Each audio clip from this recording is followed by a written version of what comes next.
Welcome everybody. Thank you for joining us. Another episode of the Data Engineering Show. Today, sitting next to me is nobody, Eldad, my co-host and brother.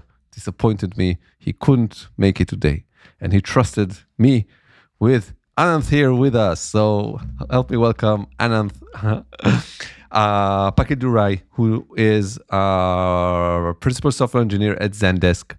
Used to work for 4 years prior at Slack. Has a bunch of very interesting stories for us today from both.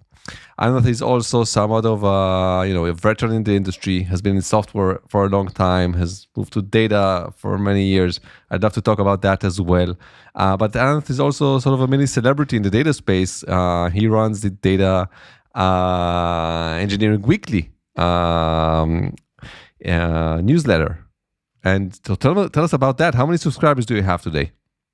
Great. First of all, thank you so much for having me. It's really amazing to talk about data all the time. Thank you for joining. Yeah, I think subscribing, we just crossed over 1,700 or that. I think we're around that mark. Nice. If you're not registered to Ananth newsletter, the Data Engineering Weekly, you have to. If you're in data, you have to. It's a must read. I follow it. Everything you need to know is in there. So look it up. Is it you by yourself? Do you have a lot of people involved there? How does it work? Yeah, thank you so much for the kind words. First of all, no, it's all by my own. I started. The background of the story, why I started, I think towards end of my time at Slack, I started working in our observability monitoring infrastructure, essentially applying data principles into our monitoring stack. So I started to kind of feel missing out. And there's a pretty good Data Engineering Weekly newsletter before that, and it got stopped. And that was my first go-to source of information before everything. That's how my morning starts. And I had a special alert to read that newsletter. So I started feeling that I'm going to miss out something. So I started okay, I'm going to read something, and I just started writing. So it's out of my own learning purpose, and I still consider this is a good way to learn. I think I would encourage everyone to write most what they learn, and that's how you structurally learning by yourself. So it's really, really amazing. So, So anyone listening, please start your own data engineering newsletter. But I'm sure it's been getting tougher and tougher because there's much more content to curate from out there. I think it's time you find help with that newsletter. It's too much on your shoulders. Yeah, that is true.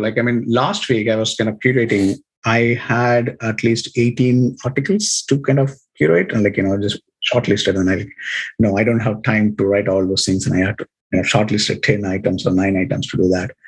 If anyone viewing that, we already have a Data Engineering Weekly GitHub link that anyone reads some article, they like it, you can create a pull request, and then we can add that as part of the newsletter in this case. So there's also a way for more community contribution to the data engineering newsletter now. Awesome. So, Ananth, let's maybe start. I'd love to hear about your personal career. You started from software, and over time, by me looking at your history, it seems that data crept in slowly until initially you could say it took over.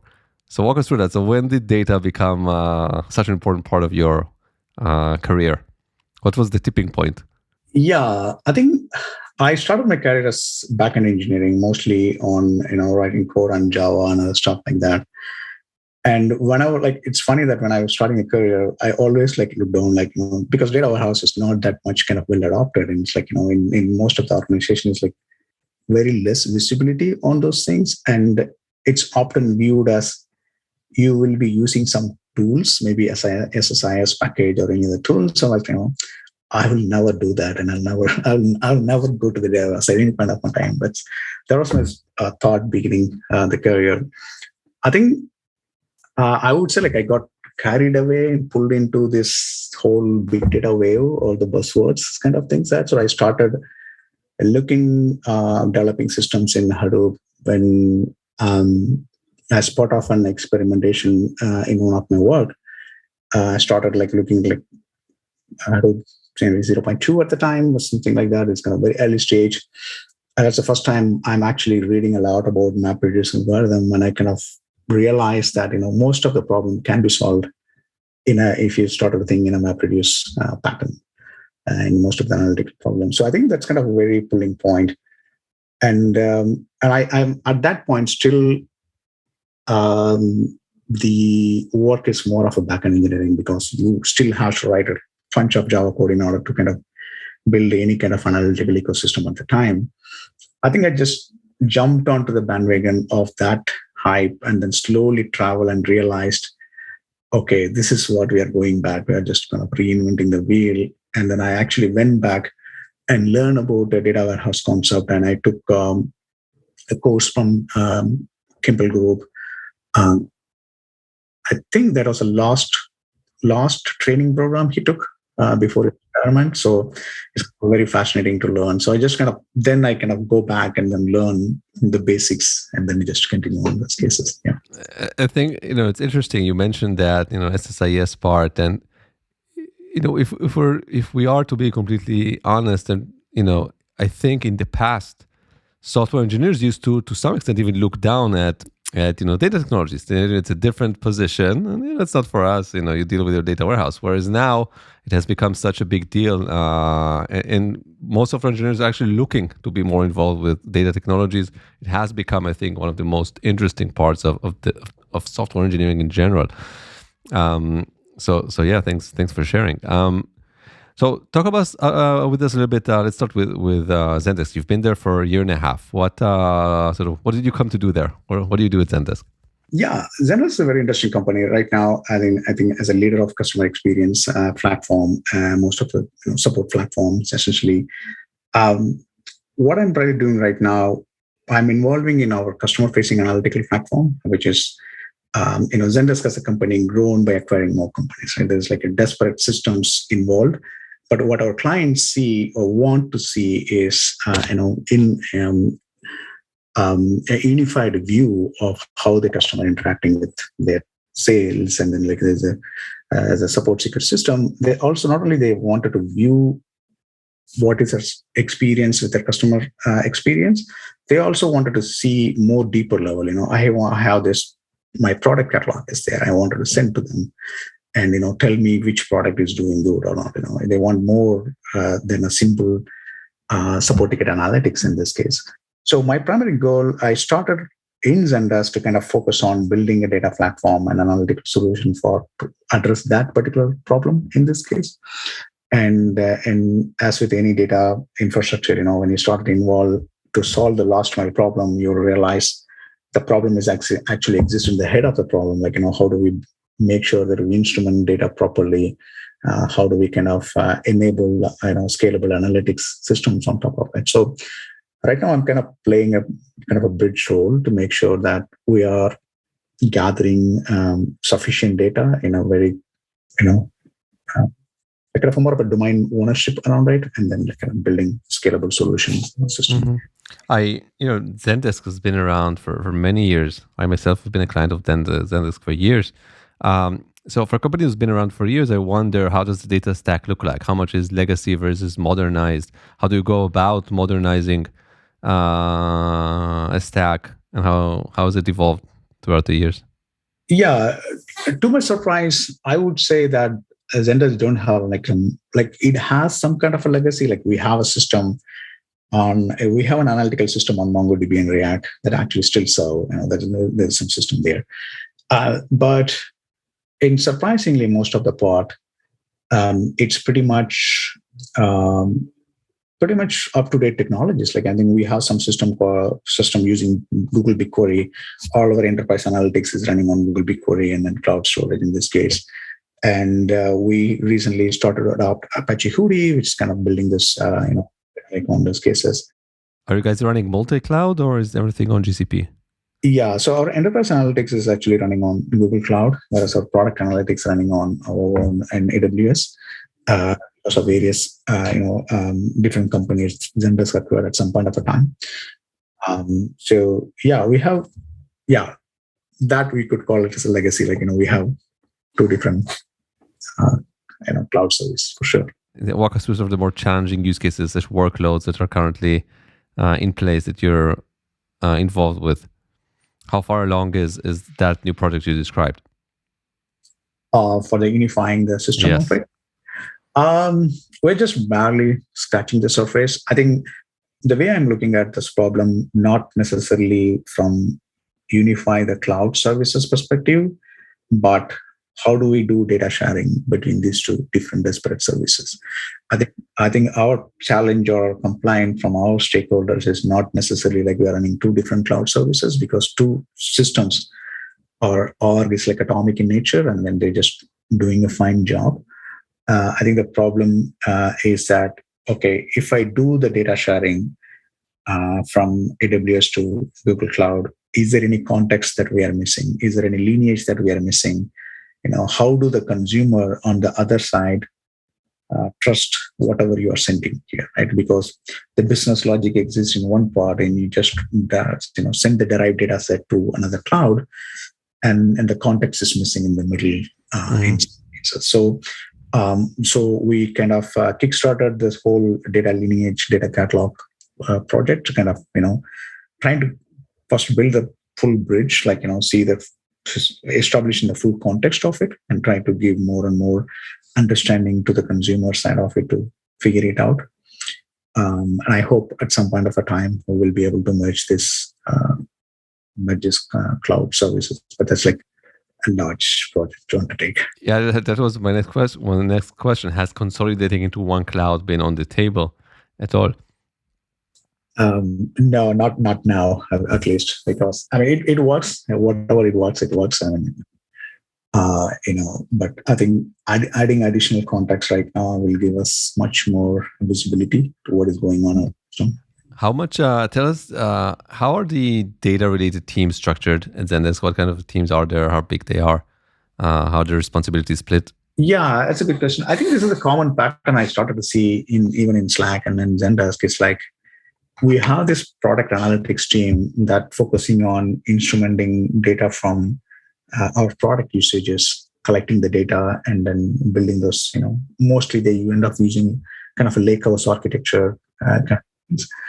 And there's like a whole bunch of business like BizOff kind of business operation analytics kind of thing, sales analytics and marketing analytics, and these analytics team have a self-contained data engineers and data platform inside to kind of support business operation aspect of it, and the other teams kind of focusing most of the cases in the SaaS applications where you have to deliver some kind of a customer-facing analytics on top of it. So that requires more and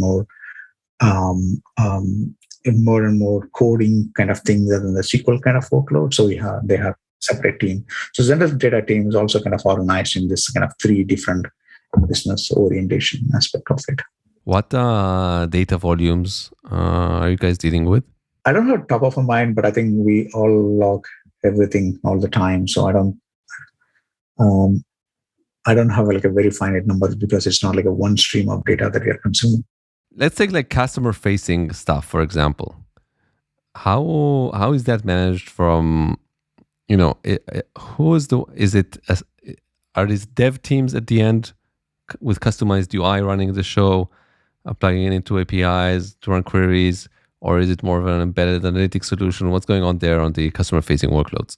The way we look at customer-facing analytics is more of an application, right? It's kind of a product by own, and we have a product manager, so you have finite SLA, like all sort of SRE will be applied there, and we source information from our upstream customers, and then like we kind of build those data pipeline over the period of a time.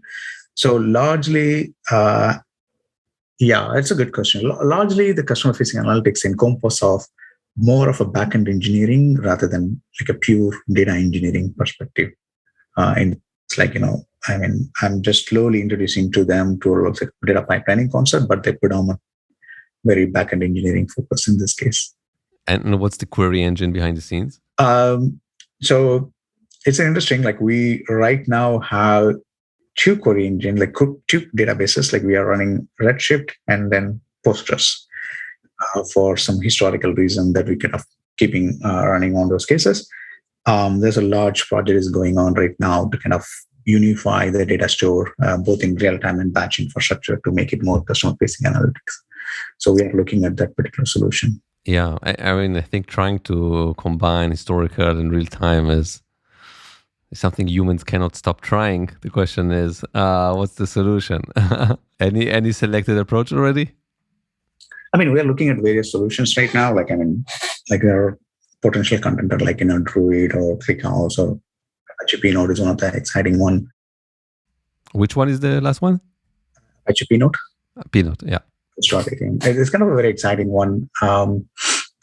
It's a question of like right now, what we are doing in the real-time side of it, we do join on the stream side a lot. So I'm kind of debating back and forth, like, join in the stream versus join in the database. I kind of more like, join in database kind of a guy, because that is what the database is supposed to do that. You can always do optimization on the stream. Like, why do you want it to reinvent the wheel on the stream processing? Like enrichment, yes, but do you need to build a full-blown join system dynamically do? So those are the interesting concept that we are kind of exploring right now and to unify our system. Hopefully you'll get something. You mentioned you're looking at Apache Pinot as well. I ran into a piece you wrote from your Slack days about Pinot. You adopted that over there as well, I think. Was it Overdruid or something? Tell us about that project back then. Yeah, Druid versus Pinot. This is like, I mean, some of the things might have been no longer relevant because every system always improve at any time, any point of a time. So my experience with that, like one of the major, like to step back, I think most of the real-time system coming out of the use case were doing an ad serving engine, right? Or having an origin is kind of a ad serving capabilities. It came out of, I think Mattermost, whatever. I think they're kind of an ad engine solution, right? So, and ClickHouse to an extent the same thing. The nature of the system is mostly like immutable in nature. Like the events are always immutable in nature, so there is no upset operation that you wanted to do. So you just stream the event and you just continuously running some series query over the period of a time. I think that kind of solutions kind of work really well. But in companies like Zendesk, companies like Slack, where the SaaS application fundamentally trying to solve the workflow over the period of time, right? So tickets been created, tickets been deleted, and ticket can go through its own life cycle. And we're trying to capture an object and we're trying to produce an insight for an object life cycle. So we wanted to produce the current state of the object. And then we also wanted to kind of do a historical view how the data transformation will work. So when we wanted to preserve the current state of an object, that's where the upset operation became absolutely crucial. And in Pinot does support upset operation and works reasonably well, but it's still kind of an afterthought, because Pinot added upset operation to solve the use case for Uber Eats, which is a similar business process, engine and similar to Zen kind of like. So I think maybe that is where the disjoint, why we are not able to kind of bridge that real time and batch, essentially building some system in real time from the ground to up that support mutability and immutability. I think that could be one reason. I don't know. Yeah, this is a tough nut to crack. Yeah. You joined Slack back in 2016, and you were there for 4 year-ish.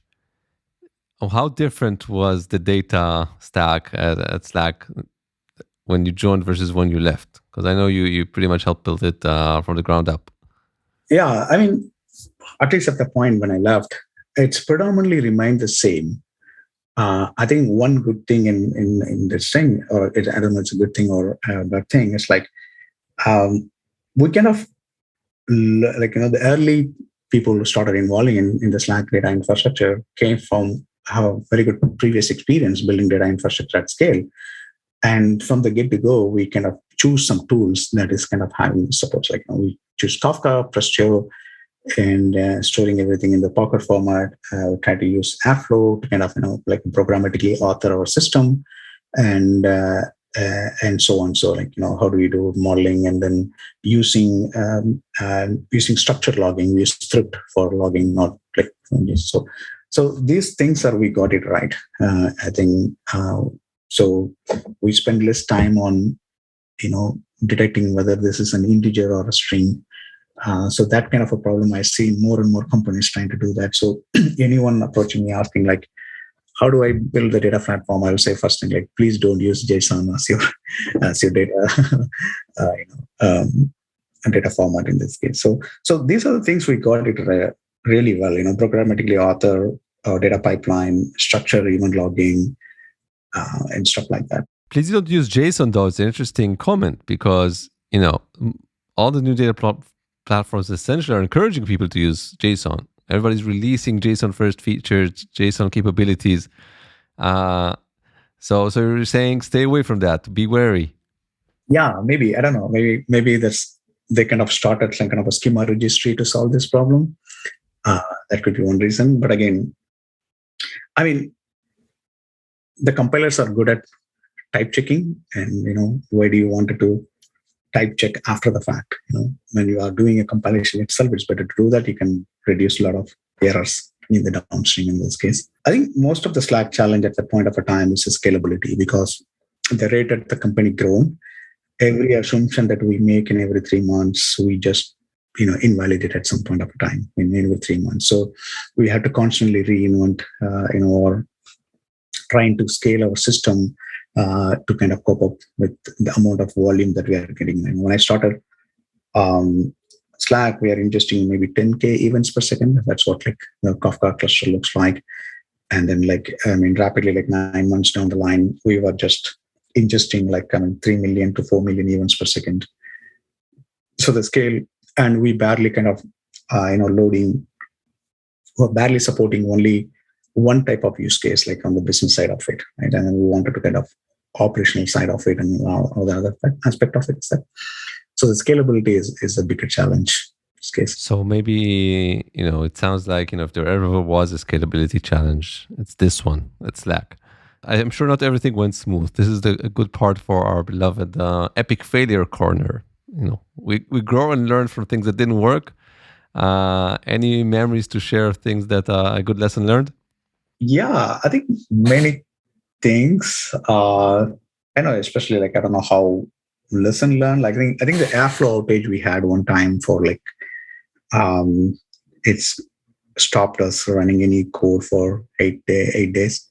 Sorry, 8 hours, and a lot of small accidental problem that you don't like. I think this is a very interesting one. So Airflow at the time had, or I don't know whether it's even now it's a true, the scheduler having a problem that it is not able to schedule the rate at which kind of spinning off. So what we have done that is we introduced a cron job that keep every 1 hour background, just restart the scheduler. Just in case scheduler kind of exhausted, we just restart 1 hour.